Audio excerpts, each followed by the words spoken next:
Very good afternoon, everyone. I hope all of you are doing good. I am Sumita Panigre, and on behalf of the Holy Tuition family, I welcome you all to today's class. I'm teaching you Science Class 10, and we are reading Chapter 5 Periodic Classification of Elements, and this is the second part. Okay, this is the second part of this particular chapter. I've already taught the first one. So if you are new to the channel, do like, share, and subscribe. And if you haven't watched the first part, you may go to the playlist and check it out. Okay, so let's start the chapter and let's start the topic. Let's see what we're going to discuss today.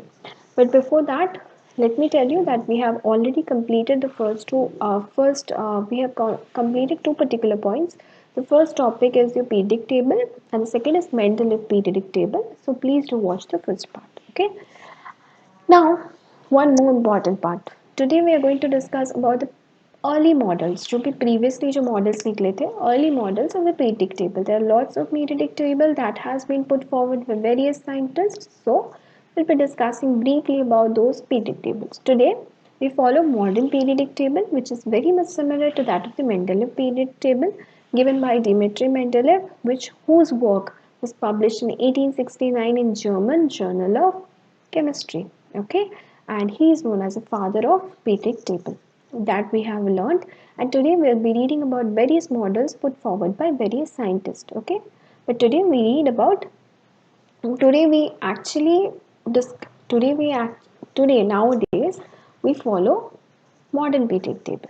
Okay, so we have many of the scientists have put forward many periodic table. Let's discuss, and we'll be discussing many assumptions, drawbacks, and everything else all related to that of your Mendeleev periodic table and law. Clear? Start. पढ़ते हैं.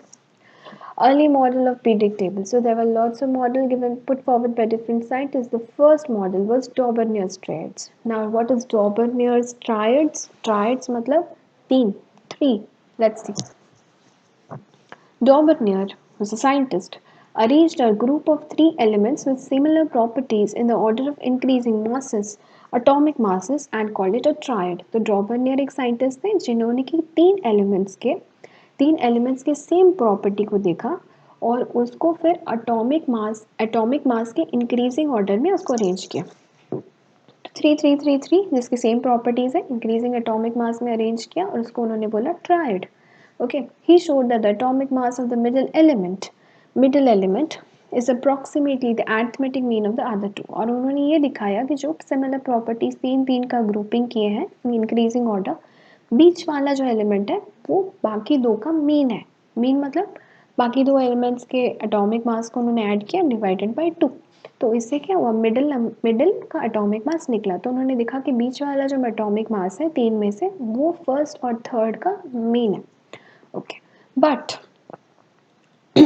Daubernier could identify only the following three triads from the elements known at that time. पर वो ज़्यादा इसको इस particular triads का जो उन्होंने 3 3 3 का क्लासीफाई किया वो बहुत सारे एलिमेंट्स के साथ नहीं कर पाए. उन्होंने कुछ फिक्स एलिमेंट के साथ ही किया जिसमें कि उन्होंने तीन तीन का ग्रुपिंग किया जिसमें कि बीच वाला जो एलिमेंट है फर्स्ट टू का मीन निकला. तो वेरी लिमिटेड नंबर ही did. What were there? Let's C.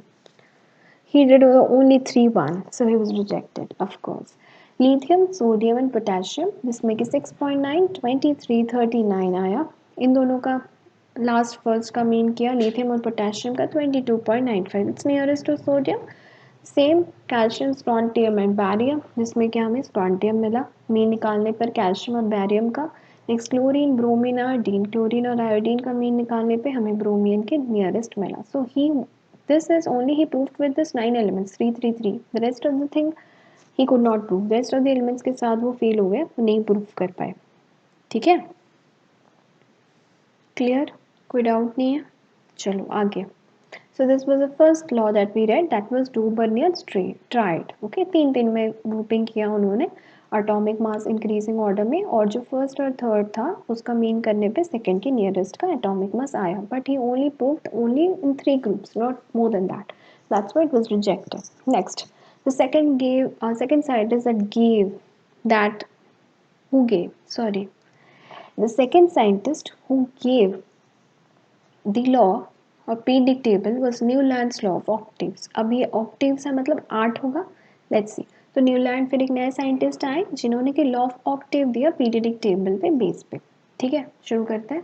When the elements are arranged according to the increasing atomic masses, they all arrange increasing atomic masses. किसी ने नंबर पे नहीं किया. The physical and chemical properties of every eighth element are similar to that of the first. तो Newland ने क्या देखा, जब उन्होंने एटॉमिक मास पे पहले नंबर से लेकर अरेंज करना शुरू किया तो उन्होंने ये देखा कि जो हमारा सिमिकल फिजिकल और केमिकल प्रॉपर्टीज जो भी है आठवां एलिमेंट का, एट्थ नंबर एलिमेंट का, वो फर्स्ट नंबर एलिमेंट के साथ रिजेम्बलेंस खाता है, यानी फर्स्ट एलिमेंट और एट्थ एलिमेंट जो है वो मिले जुले हैं. तो फिर उन्होंने नेक्स्ट देखा, फिर नेक्स्ट वाला जो 16th एलिमेंट था वो फिर एट्थ में एलिमेंट के साथ मिला. तो उन्होंने देखा कि हर एक एट्थ एलिमेंट का जो रिजेम्बलेंस प्रॉपर्टीज था, वेदर इट इज फिजिकल और केमिकल, वो फर्स्ट एलिमेंट से मेल खाता था. तो उसी से उन्होंने लॉ ऑफ ऑक्टेव्स बनाया, आठ आठ के ग्रुपिंग में.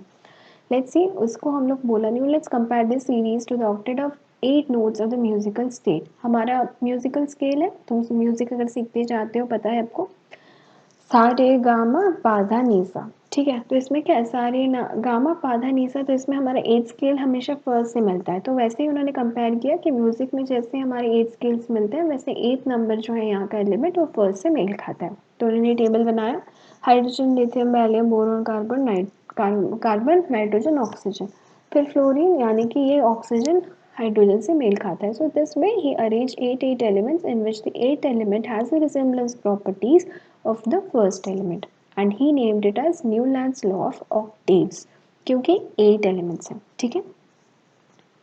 Next, now what are the assumptions and limitations of Newland's law of octaves? क्या assumptions और limitations हुआ? यहाँ पे the law is applicable for elements with atomic masses up to 40. यहाँ पे वो क्या किया, यहाँ पे बस वो 40 तक ही अरेंज कर पाए, 40 के बाद वो अरेंज नहीं कर पाए. 8 तक 5 ग्रुपिंग उन्होंने किया. ठीक है, 5 ग्रुपिंग तक 40 नंबर्स तक उन्होंने किया. उसके बाद he could not arrange the elements any further. उसके बाद उन्होंने देखा कि एट एलिमेंट नेक्स्ट जो 48 एलिमेंट है वो 40 के साथ मेल नहीं खा रहा है. That is what he saw. Okay, next, properties of new elements discovered did not fit the new law of octaves. अब जो जितने भी नए एलिमेंट्स डिस्कवर होने लगे आगे आगे वो लॉ ऑफ ऑक्टेव्स के साथ मेल नहीं खाते थे. ठीक है, वो उन्होंने क्या देखा कि जो भी एथ एलिमेंट था अगर हम अरेंज करेंगे एटॉमिक मास इंक्रीजिंग ऑर्डर में तो एथ एलिमेंट फर्स्ट से मेल खाता था. पर यहाँ जब नए एलिमेंट्स डिस्कवर होने लगे तो ये लॉ लागू नहीं हो पाया. In few cases Newlands place two elements in the same slot to fit elements in the table. तो उन्होंने ये भी किया कि दो दो एलिमेंट्स को एक एक जगह पे फिट करने की भी उन्होंने कोशिश की. फॉर एग्जाम्पल यहाँ पे देखो सीजियम SCE एट एल है, जैसे कि कोबल्ट और निकल को उन्होंने सा में फिट कर दिया, सा रे गामा पाधा नी सा. ठीक है, तो यहाँ पे क्या है, कोबल्ट और निकल को उन्होंने फिर से सा में डाला, but this was wrong. He also grouped unlike elements under the same slot. तो उन्होंने बहुत slot सेम करने की कोशिश की. He did lot of stuffs but he ultimately failed. तो जितने भी न्यू एलिमेंट्स हैं बाकी एलिमेंट्स थे वो लॉ ऑफ ऑक्टेव्स फॉलो नहीं कर रहे थे और यहाँ पे न्यूलैंड के लिमिटेशंस आ गए. We learn two things. First one is Dobernian triad 3-3 grouping हुई जहाँ पे फर्स्ट एंड थर्ड एलिमेंट का हमने मीन लिया तो सेकंड आया जो कि वो तीन ही ग्रुप में कर पाए. And then comes Newlands law of octaves 8 तक उन्होंने 40 तक अरेंज किया जिसमें ये 8th एलिमेंट फर्स्ट एलिमेंट से रिजेम्बलेंस खाता है both physically and chemical, but here they failed after 40. Next comes Mendeleev's periodic table and law. हम मेंडलीव के बारे में पढ़ चुके हैं. Mendeleev father is a periodic table है प्रीवियस क्लास में. डिमिट्री मेंडलीव जिन्होंने कि एक्चुअली पूरा एटॉमिक मास इंक्रीजिंग ऑर्डर में सजाया था and even he predict the future probability, उसी हिसाब से उन्होंने स्पेस भी छोड़ा था. 1869 में जर्मन जर्नल ऑफ केमिस्ट्री में उनका ये पेपर वर्क आया था. And whatever we read today modern periodic table it has the same properties along with that of the Mendeleev periodic table. ठीक है, कुछ लिमिटेशंस है बट बेसिकली ये पूरा पूरी मिलता है. आगे बढ़ते हैं. फीचर क्या क्या है मेंडलीव पीरियडिक टेबल में? क्या था, 12 horizontal rows, horizontal, okay, horizontal rows which we contents to seven known as periods. Horizontal rows थे कितने, 7, उसको हम बोलते हैं पीरियड, यानी कि 7 पीरियड थे. 8 वर्टिकल कॉलम्स थे जिनका नाम दिया हमने ग्रुप. 7 कॉलम थे, 7 रो थे जिनका नाम हमने पीरियड दिया, 7 पीरियड्स, और 8 रोज जिसका नाम हमने दिया ग्रुप. ग्रुप 1 to 7 सब divided into A and B सब ग्रुप्स. तो ग्रुप 1 to 7 जो था, जो भी ग्रुप 1 to 7 था, मतलब नीचे वाले जो थे, टोटल 8 था. उसमें से 7 का सब ग्रुप में डिवाइड हुआ A और B के, और 8 वाले का कुछ नहीं था, ठीक है, उनका कोई सब ग्रुप नहीं था, 3-3 मेटल्स ईच रो में थे। Elements in the same group exhibit similar property, same group वाले सेम प्रॉपर्टी दिखाते थे। नेक्स्ट, अचीवमेंट्स क्या हुआ इसमें, इसमें कुछ कुछ अचीवमेंट्स हुआ है। क्या क्या अचीवमेंट किया, a systematic study of elements, ठीक है, हमने एक सिस्टमैटिक स्टडी ऑफ एलिमेंट्स किया, elements having the same properties physical chemical, उनको सेम ग्रुप में डाला। अब correction of the atomic masses, तो placement of elements in Mendeleev's periodic table helped in correcting the atomic masses of certain elements. तो periodic table में जब उन्होंने atomic masses increasing order में अरेंज करना शुरू किया, तब उन्होंने कुछ कुछ पर्टिकुलर जो गलतियां थी वो पकड़ा, जैसे कि 13.5 उन्होंने पहले बेरिलियम लिखा था, पर जब उन्होंने अरेंज किया देखा कि नहीं, बेरिलियम 13.5 नहीं, इट्स एक्चुअली 9। तो वैसे करके और भी atomic masses of indium gold platinum, इसको भी उन्होंने सही किया। So this were actually seen when he was arranging the elements in the increasing order of the atomic masses in a periodic table. Next, prediction of properties yet to be discovered elements, और उसके बाद जो उन्होंने predict भी किया कि हाँ ये प्लेस में फ्यूचर में एलिमेंट्स आएंगे, दैट इज एका बोरन एल्यूमिनियम सिलिकॉन एका, क्योंकि जो पर्टिकुलर प्रेडिक्ट करने वाले थे उसका नाम हमने एका बोरन एका एका के नाम से दिया, ठीक है, और वो पूरा एक्यूरेटली वहीं पे बैठे, ठीक है। बहुत सारे डिस्कवर्ड हुए, स्कैंडियम गैलियम जर्मेनियम एल्यूमिनियम, ठीक है, okay. Next is placement of noble gases, noble gases को भी इन्होंने जीरो ग्रुप का नाम दिया और प्रॉपर्ली उन्होंने ग्रुप को अरेंज किया और without disturbing the entire order.